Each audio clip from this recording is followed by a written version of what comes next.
Bonjour, voici l'explication de la leçon 6 du chapitre 9 qui s'appelle Expliquer la résolution des problèmes. Ici, je voudrais attirer ton attention sur le titre.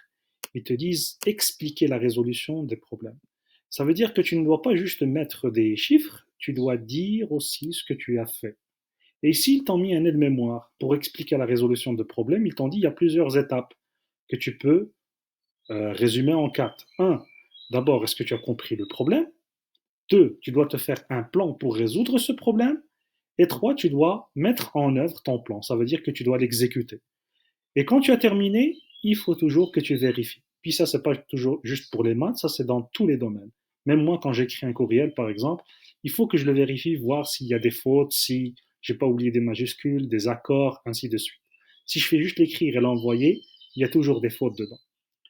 Alors, ils te disent que Emily gagne 28 dollars par semaine pour son travail de jardinage. Combien égale-t-elle en 5 semaines? Alors, moi, si j'étais toi, voici ce que je ferais. Je dois écrire d'abord ce que tu as compris. Je me dirais, Emily, elle gagne 28 dollars par semaine et elle gagne le même montant pendant 5 semaines. Ça veut dire à chaque semaine, elle gagne 28 dollars. Alors j'aurais mis par exemple, jour 1, 28 pièces, jour 2, 28 pièces, jour 3, 28 pièces, enfin plutôt semaine 1, 28 pièces, ainsi de jusqu'à ce que tu atteignes les 5 semaines. Semaine 1, 28 dollars, semaine 2, 28 dollars, semaine 3, 28 dollars, semaine 4, 28 dollars, semaine 5, 28 dollars. Et là, tu vas voir qu'à chaque semaine, elle gagne le même nombre. Ça veut dire que tu peux utiliser une multiplication. Parce qu'une multiplication, c'est une addition répétée. Au lieu de faire 28 plus 28 plus 28 5 fois, tu fais 28 fois 5. Voilà. Et là, tu fais une multiplication. Et rappelle-toi que ce genre de multiplication, tu dois utiliser ce que tu avais appris avant. Ça veut dire que tu dois partager le 28 en deux nombres. Un nombre qui finit par 0, que tu trouves dans le 28, plus un autre chiffre pour te donner 28. Je vais te donner un indice. Tu vas faire 5 fois 28 égale 5 fois, quel est le nombre dans 28 qui finit par 0? Plus 5 fois le chiffre auquel tu ajoutes le nombre qui finit par 0 pour te donner 28 à la fin. Alors 5 fois 28 égale 5 fois plus 5 fois.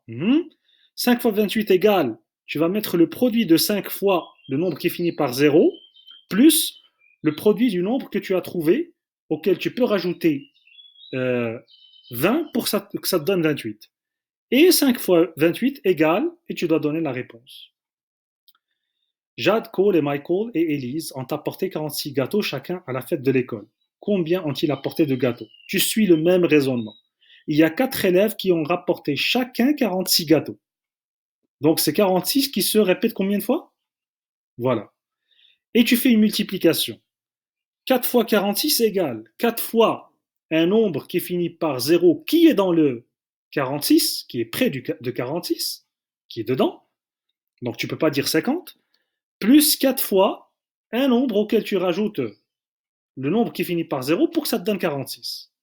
4 fois 46 égale 4 fois, tu mets le produit, plus le produit de 4 fois le nombre que tu rajoutes au nombre qui est près de 46 pour que ça te donne 46. 3.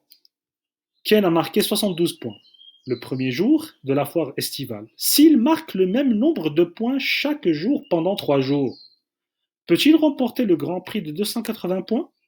290 points? Explique ta solution. Tu procèdes de la même façon.